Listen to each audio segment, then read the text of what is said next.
Subhanallah walhamdulillah wa la ilaha illallah. Ok, salam alaikum à tous. Je me suis encore une fois de plus senti obligé de faire cette vidéo. Cette fois-ci, ça n'a plus rien à voir ni avec des emails comme Ibn Taymiyyah ou quoi. Cette fois-ci, je fais cette vidéo dans un domaine, on va dire, dans un domaine, on va dire, scientifique. Voilà. Scientifique, pourquoi? Parce que j'ai vu plusieurs personnes sur le net, beaucoup sur YouTube et Dailymotion, dénigrer le Coran, qui est la parole d'Allah, qui est la parole de Dieu, disons que voilà, le Coran il est faux, on a trouvé une preuve irréfutable comme quoi il est faux. D'après eux, plusieurs preuves. Hein. Mais moi, Inch'Allah, je vais commencer petit à petit, hein, et je vais vous prouver que tout ce qui a été montré sur le net est faux de 100%. Parmi ces preuves que eux, c'est mécréants, parce que moi je dis mécréants, attention, c'est pas une insulte. Ah, il y en a, ils vont dire ouais, direct, voilà, les musulmans disent mécréants. Mécréants, mécroix, mécru. Mécréants, c'est les personnes qui ne croient pas. Donc quelqu'un qui ne croit pas au Coran, je ne veux pas dire qu'il n'est pas mécréant. Pour moi, il est mécréant. Donc, pour répondre à ces mécréants, parmi eux, attention, mécréant ne veut pas dire non plus blanc, occidental ou quoi, parce qu'il y a beaucoup aussi, il y a des Arabes qui sont évangélisés, qui ont suivi l'évangile, et parmi eux justement beaucoup d'Arabes aussi qui ont mis des vidéos disant ouais le Coran il est faux par rapport à justement la problématique qu'on va aujourd'hui essayer de mettre au clair. Ces personnes-là ont cité quoi? Pour essayer de dire que le Coran est faux, ils disent que le Coran est faux parce qu'ils ont vu un verset qui les a choqués. Quel est ce verset? C'est le verset où Allah dit à travers le Coran que le soleil et la lune, tous deux voguent dans une orbite qui leur est appropriée, qui leur est personnelle, qui leur est appropriée. Et là les gens ils ont dit non, ça y est, c'est impossible, le Coran il est faux. Pourquoi le Coran il est faux? Parce que le soleil il reste sur place, il ne bouge pas, et que c'est la terre qui tourne autour du soleil, enfin bref, tout un bordel. Bon, alors je vais regarder ce verset en question, avec le Coran, bien sûr, c'est le Coran que j'ai. Je vais chercher le verset en question. Alors, attendez. Et je vais vous prouver que le Coran contient beaucoup de preuves scientifiques. Contrairement à ce que les gens disent, ouais, le Coran, je vais vous prouver. Aujourd'hui, là au début, je vais attaquer le problématique de ce verset que les gens se sont servis pour essayer d'anéantir le Coran. Donc je vais commencer par ce problème-là. Par la suite, démontrer d'autres preuves scientifiques à travers le Coran. Voilà. Alors, le problème de ce verset, qui est à la sourate 21, sourate 21, verset 33. Allah dit « Et c'est lui qui a créé la nuit et le jour, le soleil et la lune, chacun voguant dans une orbite. » Voilà, les gens qui ont fait tout un problème par rapport à ça. Ils ont dit ouais, le Coran il est faux parce que le soleil ne peut pas voguer dans une orbite. Le soleil est sur place. Bon, je vais vous demander un petit peu de retrait par rapport à ce que les gens disent au Coran. Et vérifiez par vous-même à travers cette vidéo-là. Vue du dessus, la Voie lactée forme une spirale, une famille de 150 milliards d'étoiles. Nous faisons partie de cette famille. Notre Soleil est l'une de ces étoiles. Il se situe aux 2 tiers du chemin qui nous sépare du centre galactique. La Voie lactée tourne comme la roue d'un chariot. De grands bras s'ouvrent en spirale vers l'extérieur. À l'intérieur de l'un de ces bras, le Soleil effectue une orbite autour du centre galactique tous les 225 millions d'années. La Lune met près d'un mois pour faire un tour complet autour de la Terre. Voilà, vous avez pu apercevoir la vidéo, hein, comme quoi la galaxie tourne, le Soleil bien sûr tourne aussi avec elle. Et nous on sait, hein, même scientifiquement prouvé, que apparemment le Soleil, lui, il fait le tour de la galaxie, c'est-à-dire le tour en à peu près 250 millions d'années. Hein. Donc, il y en a qui vont dire oui, mais c'est aucune preuve. Ben, si, scientifiquement, le Soleil n'est pas fixe, figé comme beaucoup se servent du Coran. Scientifiquement, il est prouvé que le soleil vogue dans une orbite, comme l'a dit Allah à travers le Coran. Et par rapport à ça, on peut aussi regarder, voir cette petite vidéo là, qui est pas mal, hein, où on voit justement le soleil qui tourne, qui est dans son orbite, qui tourne, et en même temps on voit la Terre qui suit le soleil, ainsi que la Lune qui suit la Terre. Donc voilà, ça c'est magnifique. Donc on a pu voir que le soleil voguait, donc était bien dans une orbite, hein, le soleil est dans son orbite, et que la Lune, elle aussi, est dans une autre orbite. Hein, la Lune tourne autour du soleil, et tous deux voguent dans une orbite différente. Comme l'a dit Allah subhanahu wa ta'ala dans le Coran, voilà, comme Allah l'a dit dans le Coran, verset 33, surat 21, et c'est lui qui a créé la nuit et le jour, le soleil et la lune, chacun voguant dans une orbite. Chacun voguant dans une orbite. Voilà. Maintenant, on va attaquer d'autres preuves scientifiques qui prouvent de la véracité du Coran. Voilà, on va attaquer maintenant un exemple, le Big Bang. Le Big Bang à travers le Coran. On est encore sur la sourate 21. La sourate 21, hein.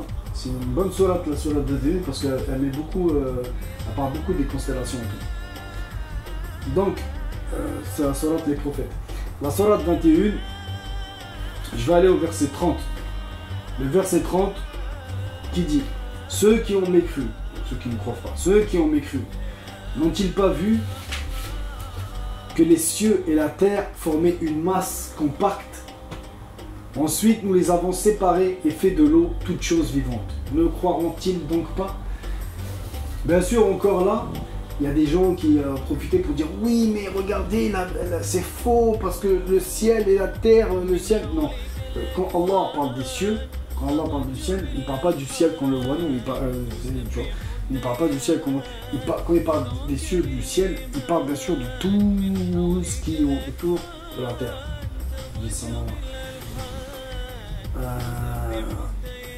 Il parle de tout ce qui est autour de la terre. Donc voilà.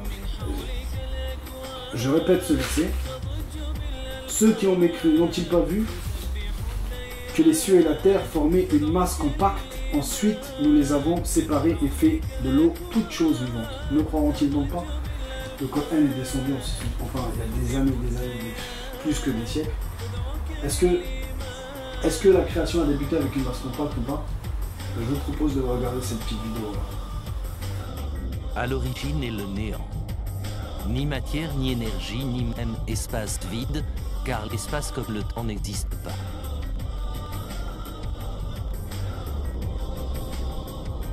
De nulle part surgit une étincelle, plus petite qu'un atome.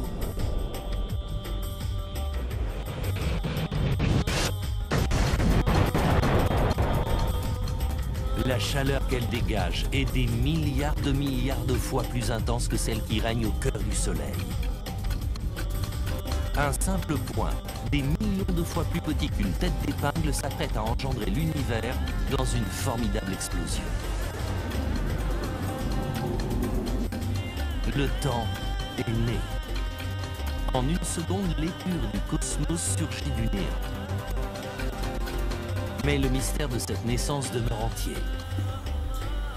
Voilà, encore une fois, on a pu voir que la véracité du Coran, que tout a bien commencé avec une masse compacte, hein, le Big Bang donc. Donc encore, deuxième fait scientifique qui se trouve à l'intérieur du Coran. Les gens peuvent dire non, oui, mais c'est pas vrai. Si, il n'y a pas de... C'est un deuxième fait, c'est un deuxième fait scientifique qui est dans le Coran. Je finirai, enfin non, je finis pas du tout, mais je veux dire que ce petit verset là, juste ce petit verset là, que je peux vous dire rien. Voilà, après une masse compacte. Ensuite, nous les avons séparés et fait de l'eau toutes choses vivantes. Ne croiront-ils donc pas? Ça encore, mais bon, là j'ai pas de vidéo pour l'instant, mais tout le monde, même les gens qui sont en 6e, en 5e, n'importe qui pourront dire que effectivement tout a commencé à être créé à partir de l'eau. Donc à travers le Coran, on peut dire encore, nous les avons séparés et fait de l'eau, c'est-à-dire à partir de l'eau, et fait de l'eau toutes choses vivantes. Ne croiront-ils donc pas? Voilà, ça c'est encore un autre fait scientifique qui prouve la véracité du Coran. C'est autre chose. On va attaquer un autre fait scientifique qui est à travers le Coran. Cette fois-ci, nous allons aller dans l'étendue des cieux. Hein? Voilà. Un verset qui est très intéressant dans la sourate 51. Sourate 51. Rappelez-vous, hein, sourate 51, verset 47. Alors je lis le verset tout de suite.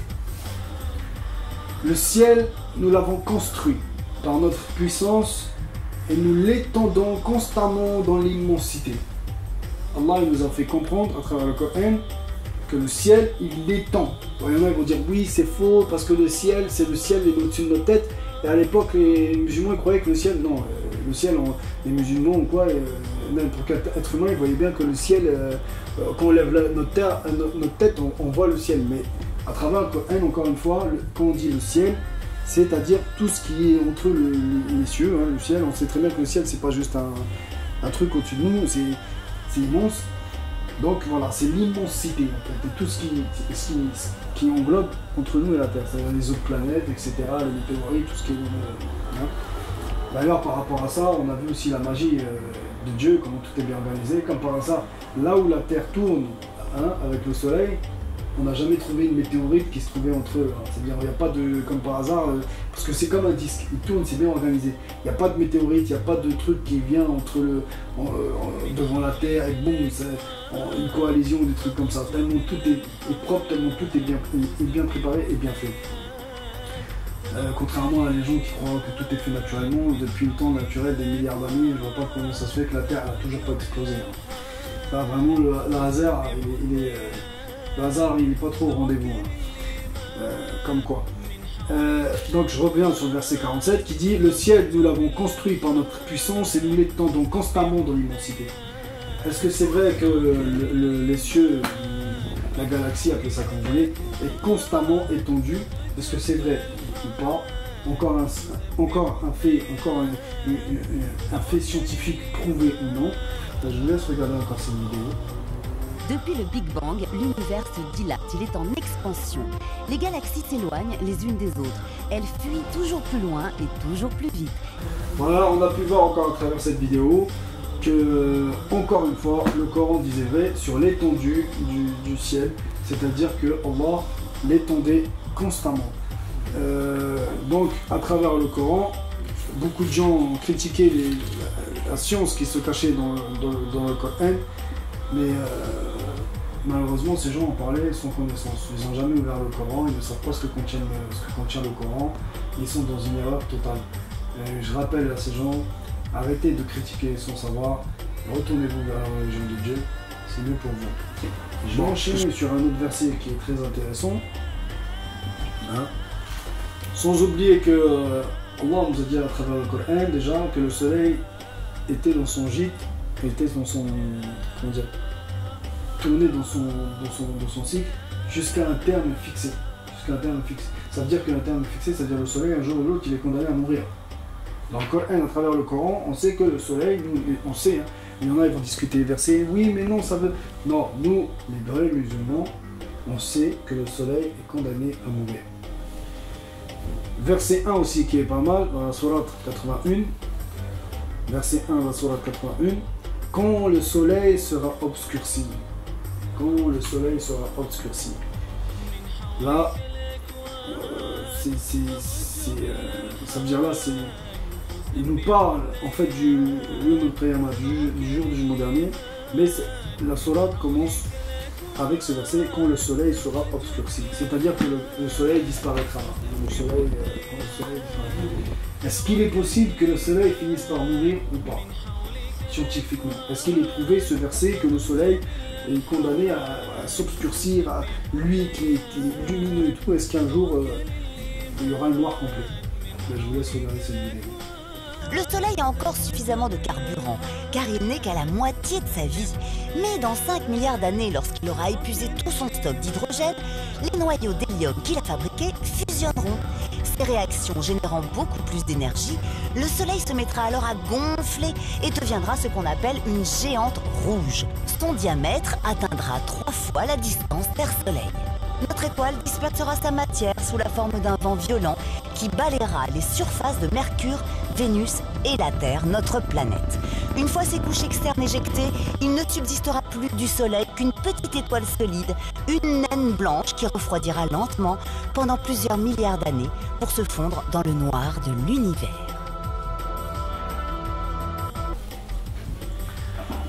Bon voilà, je crois que je vous ai assez répondu là, avec quelques versets scientifiques et quelques vidéos scientifiques. Hein. Bien sûr, les vidéos ne sont pas de source islamique, je vous le garantis. Donc voilà. Maintenant, je vais bien sûr conclure tous ces versets scientifiques par un verset que j'ai trouvé beau, hein, magnifique. C'est le verset 49 de la sourate 11. Verset 49 de la sourate 11 que je vais vous lire. Voilà quelques nouvelles de l'inconnaissable que nous te révélons. Tu ne les savais pas, ni toi ni ton peuple avant cela. Sois patient, la fin heureuse sera au pieux. Ça veut dire, c'est Allah qui dit au prophète Muhammad sallallahu alayhi wa sallam, c'est au prophète que la bénédiction de Dieu soit sur lui. Dieu lui dit, voilà quelques nouvelles de l'inconnaissable, donc des choses que les gens ne connaissaient pas à cette époque, hein, comme ces faits scientifiques, que nous te révélons. Tu ne les savais pas, ni toi ni ton peuple avant cela. Sois patient, la fin heureuse sera au pieux. Donc, j'ai voulu éclaircir par rapport à tous ces gens qui disaient « Waouh, on a trouvé un verset qui est faux, c'est sûr, le soleil ne bouge pas. » Je vous ai répondu, le soleil bouge effectivement, qu'on le veuille ou pas, dans une orbite qui lui est appropriée. Le soleil est bien dans une orbite. Voilà, comme nous a révélé Allah. Donc, voilà, je ferai d'autres vidéos plus tard, scientifiques, l'embryon, etc., l'eau, plein de choses assez intéressantes à travers le Coran et d'autres vidéos. Et surtout une vidéo aussi pour les chrétiens qui mangent du porc. Je leur prouverai que la viande de porc leur est vraiment et réellement interdite. Parce qu'eux disent que non, c'est pas interdit, parce qu'ils sont plus sous la loi de Moïse, un peu bref. Moi, je ferai une vidéo pour prouver par A plus B que la viande de porc est bien interdite, même chez les chrétiens. Voilà, j'espère que ça vous a plu et je vous dis à bientôt, Inch'Allah. Salam alaikum.